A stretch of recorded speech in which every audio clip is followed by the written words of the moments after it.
Hello guys, and in today's video I will show you how to change and customize watch face on your Samsung Galaxy 6.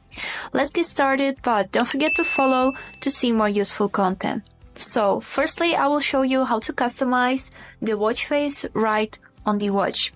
So to do that we need to wake up our watch and hold the screen and click on the button Customize.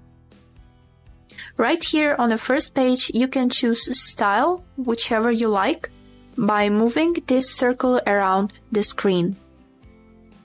For example, I like this one. Now we can swipe to the left to select the color of this style by moving the same circle. I will choose pink. Now we swipe to the left again, and right here you can choose for complication, whichever you like. For example, now on the right side I have complication, which is showing battery percentage of my watch.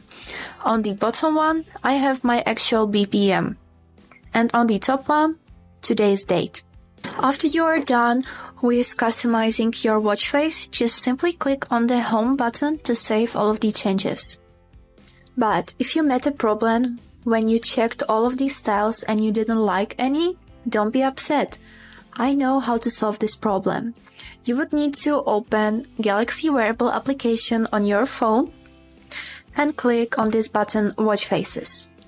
Right here you can see a lot of different options for watch faces which you can see on your watch.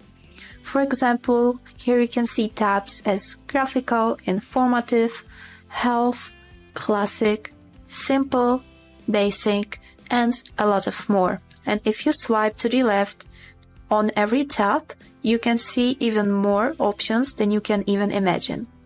For example, I would like to choose this cute teddy bear as my watch face. We need to click on the watch face, whichever we like, and wait until it installs on our watch. As you can see, it installed immediately. And now you can also customize it on your phone by clicking this blue button Customize. Right here you can see tabs as Premade, Character, Clock Type, Clock Font, and Complications. So you can even add a fifth complication with the help of Galaxy wearable application. And when you are done, just simply click on this button down here, Save. And after this, all of the changes you just did will be saved on your watch. That was all for today. I hope this video was helpful for you, and thank you so much for watching.